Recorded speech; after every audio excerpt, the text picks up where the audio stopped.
Salam sejahtera Malaysia, denyut nadi suara rakyat bergema di channel ini. Cerita terbaru tentang Cikgu Bad. Cikgu Bad nampaknya kalah di mahkamah. 20 Mei baru saja diterbitkan ya. Hakim membenarkan permohonan pendakwaan untuk menyemak keputusan Mahkamah Session Johor Bahru menolak permohonan perintah larangan bersuara sebelum ini.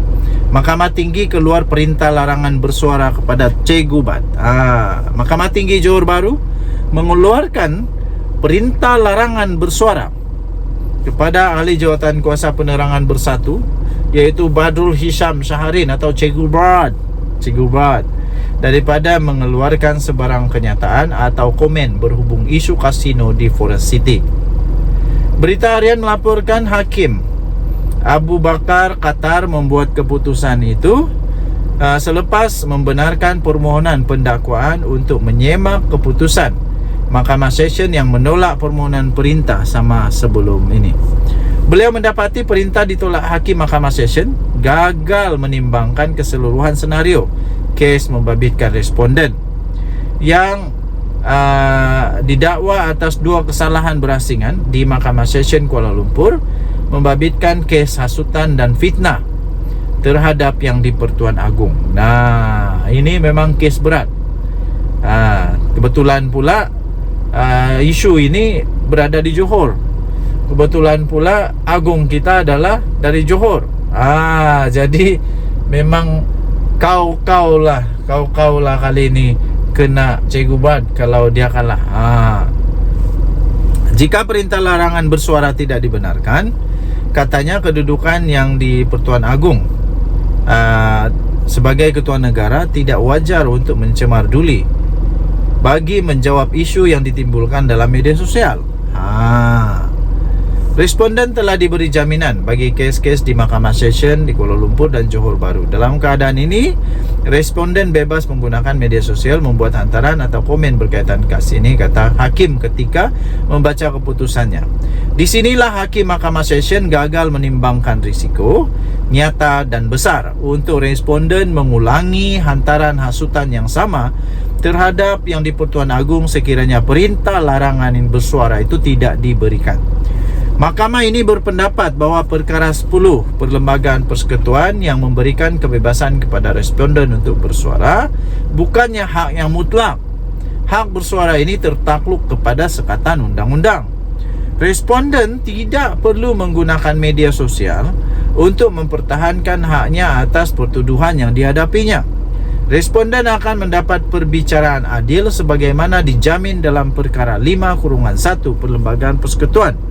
Responden turut diwakili oleh seorang peguam berpengalaman dan kompeten, kata Hakim. Abu Bakar berkata, berdasarkan alasan itu Mahkamah Tinggi menggunakan kuasa semakan yang ada untuk mengenepikan perintah penolakan larangan bersuara yang dikeluarkan Mahkamah Session terdahulu. Mahkamah ini mengeluarkan perintah larangan bersuara ke atas responden, ejen serta wakil daripada apa-apa hantaran atau komen di media sosial berkaitan kes ini sehingga perbicaraan selesaikan, kata Hakim.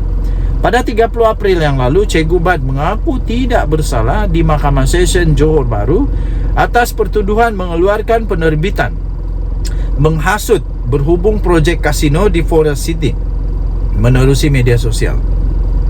Hakim Rasidah Rosli dilaporkan menolak cadangan perintah larangan atas alasan pihak pendakwaan telah gagal mengemukakan bukti atau afidavit bertulis bagi menunjukkan Cikgu Bad atau perbicaraan berkaitan menjejaskan keadilan perbicaraan. Denyut nadi suara rakyat bergema di channel ini. Bye-bye. Salam sejahtera Malaysia, denyut nadi suara rakyat bergema di channel ini. Baru-baru ini kita tahu bahawa Teresa Kwok telah pun menerima satu ugutan yang sangat dahsyat, luar biasa. Kemudian ramailah buat spekulasi lah, ramai buat pertanyaan lah, siapa.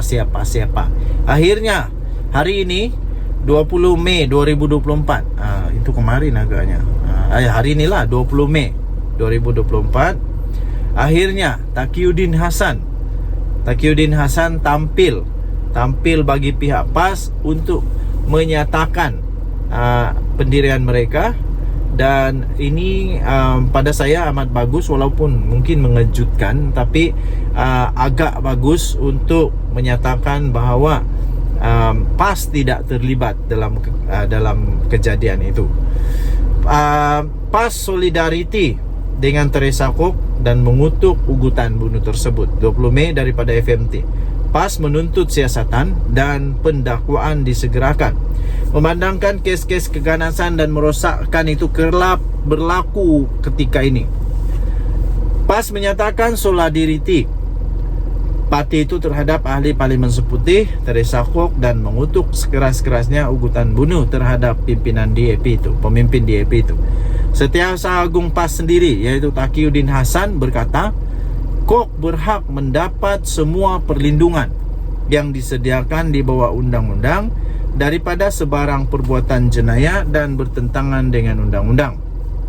Katanya PAS juga menuntut siasatan dan pendakwaan terhadap pihak terbabit untuk disegerakan, memandangkan kes keganasan dan merosakkan itu kerap berlaku sudah sekarang ini, melibatkan ahli politik, anggota keselamatan, ahli sukan dan ahli perniagaan.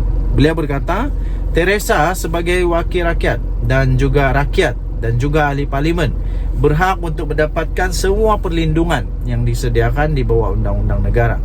Selain, beliau juga berhak untuk menjalani kehidupan yang baik sebagai individu maupun ahli politik dengan aman dan bebas daripada ketakutan atau ancaman. Beliau turut berkata PAS juga mengambil maklum pihak polis sudah memulakan siasatan kes di bawah Seksyen 507 Kanun Kesiksaan. PAS berharap ia dapat disegerakan kerana perbuatan jenayah seperti ini tidak boleh diterima sama sekali dalam masyarakat kita. Saya setuju untuk ini. Tidak boleh sama sekali diterima. Malaysia tidak ada manusia-manusia begini. Kalau ada manusia begini, bagus keluar dari Malaysia lah. Anda tidak layak tinggal di Malaysia.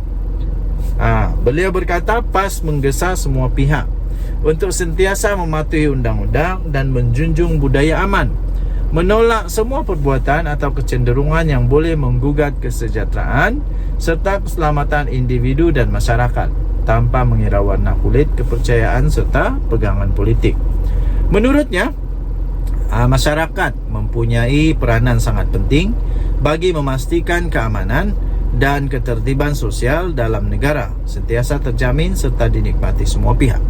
Terdahulu polis mengesahkan menerima laporan daripada Teresa Kwok berhubung dengan satu ancaman surat dengan disertakan pula itu dengan dua butir peluru yang masih hidup dan satu kertas putih bersaiz A4 yang tertera perkataan ugutan-ugutan bunuh yang diletakkan dalam peti surat kediamannya kemarin. Ini amat bahaya dan kita doakan semoga polis Diraja Malaysia terus diberikan kebijaksanaan untuk menyiasat kes ini. Kita juga doakan semoga semua wakil rakyat Malaysia dilindungi oleh Tuhan, dan kita doakan semoga mereka yang jahat ini dapat ditangkap, dihadapkan ke muka pengadilan supaya mereka dapat dapat dilindungi daripada berbuat dosa, dapat dilindungi daripada berbuat sesuatu yang jahatlah, supaya mereka dapat dielakkan daripada meneruskan niat jahatkah, perbuatan jahatkah dan sebagainya. Okey, denyut nadi suara rakyat bergema di channel ini. Jangan lupa tekan butang subscribe, like dan share. Malaysia kita punya, kita jaga sama-sama. Kita jumpa lagi. Bye bye.